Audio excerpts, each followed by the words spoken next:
हम टकरा में आए हुए हैं।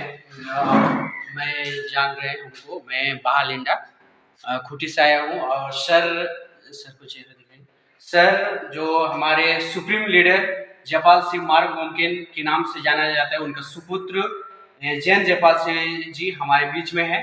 और आप देख सकते हैं ये कुछ सोशल वर्क कर रहे हैं कि बच्चों को यहाँ पढ़ाने का काम करते हैं। टेबल बोर्ड लगे हुए हैं, चेयर बच्चों के लिए। तो हम सर से जानना चाहेंगे कि ये हमारे जो गांव टकरा गांव में सर आप आए और क्या देखे कि आप यहाँ गांव के बच्चों को एक नई दिशा देने जा रहे हैं, या तो उनके भविष्य को लेकर क्या आप सोच के थीम के साथ आप ये स्टार्टअप किए हैं बच्चों को एक शिक्षित करने की ओर। तो मैं उनके दो शब्द आपसे जानना चाहूंगा।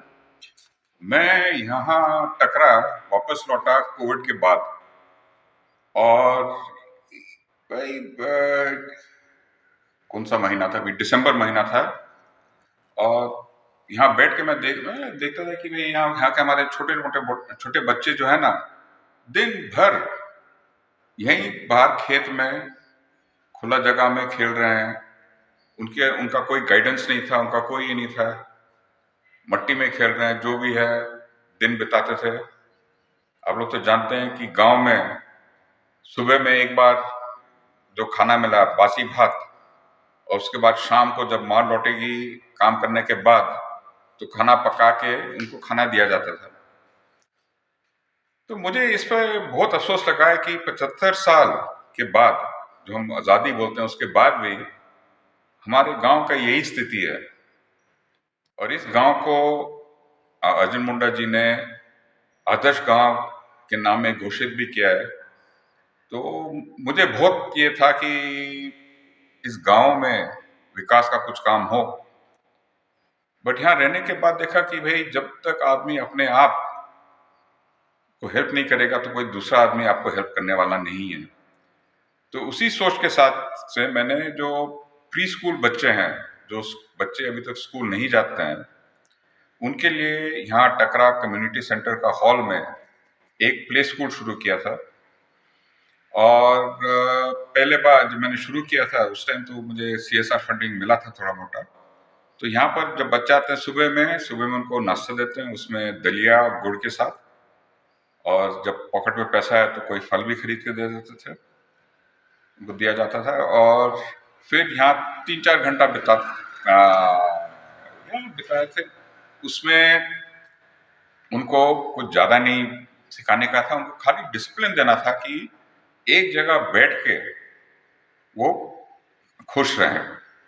और हमारे जो टीचर हैं मेरी, वो एक हॉकी खिलाड़ी हैं। तो मैंने उनसे पूछा था, वो ग्रेजुएट हैं, कि भाई तुम टीचर बनोगी? तो वो तो बोले कि नहीं, मैं तो कुछ जानती नहीं हूँ कि कैसे क्या पढ़ाते हैं। ऐसे छोटे बच्चे तो क्या सिखाना है, गाना सिखाओ, ABCD सिखाओ, तो सब तुम जानती हो। तो बोला हाँ। तो वही अभी यहाँ के टीचर हैं और बच्चों को गाना, खेलना, ABCD 1 2 3 4 ये सब सिखाती है। और 12 साढ़े 12 बजे उनको लंच दिया जाता है, चावल दाल सब्जी। दाल में हम लोग सोया का भी नगेट्स डाल देते हैं एक्स्ट्रा प्रोटीन के लिए, और वो उसके बाद घर लौट जाते हैं। बट अभी कितना 2 साल हो रहा है ये प्रोग्राम स्टार्ट करने के बाद, और मैं बच्चों में जो अंतर देख रहा हूँ, जो उनका सेल्फ कॉन्फिडेंस है, जो आज के दिन में डिसिप्लिन हो गए हैं, वो टाइम पर स्कूल आते हैं, बैठते हैं, जब क्लास चल रहा है तो चुपचाप बैठ के उसमें भाग लेते हैं। खेलने के समय जब बाहर भेजा जाता है खेलने के लिए, तो अपना ग्रुप बना के खेलते हैं, जो भी उनको खेलना है। वो यहाँ हम लोग ज़्यादा डिसिप्लिन का वो नहीं है कि तुमको ये करना है वो करना है, छोटे बच्चे हैं।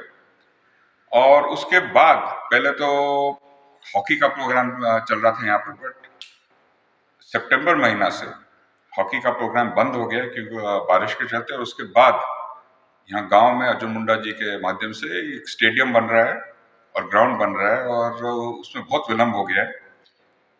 तो ग्राउंड नहीं रहने के चलते हम लोगों का हॉकी प्रोग्राम जो है ना, वो टेम्पररी हॉल्ट में है। और दूसरा प्रोग्राम यहाँ चलाते हैं स्कूल के बाद, जो 4 बजे दोपहर में स्टार्ट होता है, कि जितने स्कूल के बच्चे हैं वो यहाँ आते हैं एक्स्ट्रा कोचिंग के लिए। उसका भी फंडिंग हम लोगों को एक दूसरा संस्था से मिला है, तो दो टीचर रखे हैं और सब बच्चे आते हैं यहाँ, बैठेंगे 4 से 5 बजे, अपना होमवर्क करेंगे। होमवर्क करने के बाद थोड़ा आधा एक घंटा के लिए खेलते हैं बाहर, जब तक उनके लिए डिनर बन जाता है। तो उनको रात का खाना भी, भोजन भी दिया जाता है यहाँ पर, वही साधारण चावल दाल सब्जी। और आप कैमरा उस तरफ दिखाइएगा, जो मैंने धान उगाया है वही सब बच्चे को खिलाएंगे। मैं सब्जी भी उगाता हूँ, तो वो सब्जी सब बच्चे खाते हैं। बच्चे कंप्लेंट भी करते हैं, मुझे दादू बुलाते हैं, दादू तुम सिर्फ बैगन खिला रहे हो, दादू तुम सिर्फ गोभी खिला रहे हो। तो बोले सुनो, जो भी हमारा बाड़ी से आ रहा है वो तुम लोगों को खाना पड़ेगा। आलू भी आप देखिएगा तूरी में है, तो वहाँ आलू भी रखा हुआ है, पता नहीं दिखाई देगा कि नहीं। और बस हम लोग ऐसे ही चला रहे हैं। अभी फंडिंग का तो नहीं है, अपना पॉकेट से ये सब खर्च करते हैं। बट ये पैसा से तुलना नहीं है, जो दिल में खुशी मिलता है ना, उसके साथ ये बच्चों का खुशी देखकर कोई तुलना नहीं है। उतना आप बोलकर जोहार। सचमुच देख सकते हैं कि जिस प्रकार एक अनुशासन ही देश को महान बनाता है, उस थीम को रखते हुए, और जिस प्रकार हमारे मारंग घूम के एक रियासत का सुख को छोड़ के हमारे झारखंडियों के लिए वो अपना तन मन धन सब कुछ न्यौछावर कर दिए, उसी रीति उसी भांति कहा जा सकता है। उनके सुपुत्र भी जिस प्रकार देश विदेश का सुख को छोड़ के आज हमारे इस टकरा गांव में एक वंचित कहा जाए इस क्षेत्र में आके हमारे बच्चों को एक भविष्य दिखाने के राह पर चल पड़े हैं।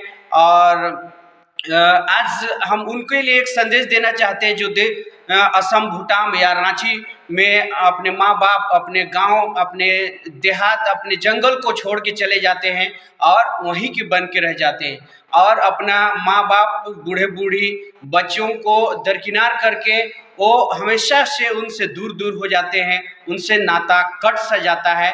तो उन्हें हम विशेष संदेश देना चाहते हैं कि आज जिस प्रकार देश विदेश का सुख छोड़ के इन बच्चों के पास इस जंगल में एक प्रकार से हमारे भविष्य, आने वाला देश का भविष्य को तराशने का काम किया जा रहा है जन जयपाल सिंह मुंडा के द्वारा, जो हमारे भावी संसद के लिए भी नॉमिनेशन आने वाले समय में करने जा रहे हैं। और हम विश्वास करते हैं इनका प्रेम और प्यार जो हमारे गांव के लिए है, क्षेत्र के लिए है, खूंटी के लिए है, उसे आप बढ़ चढ़ कर इन्हें सहभागिता, इनका साथ देंगे। हम निश्चय ये विश्वास के साथ ये फर्स्ट पार्ट, और आने वाले समय तुरंत हम कुछ दिन बाद फिर से सेकेंड पार्ट लाएंगे, और इस टकरा गांव जो मारंग गोमके का एक जन्म स्थल है उनसे रूबरू कराएंगे। मैं बहाल लिंडा, सबको जोहार।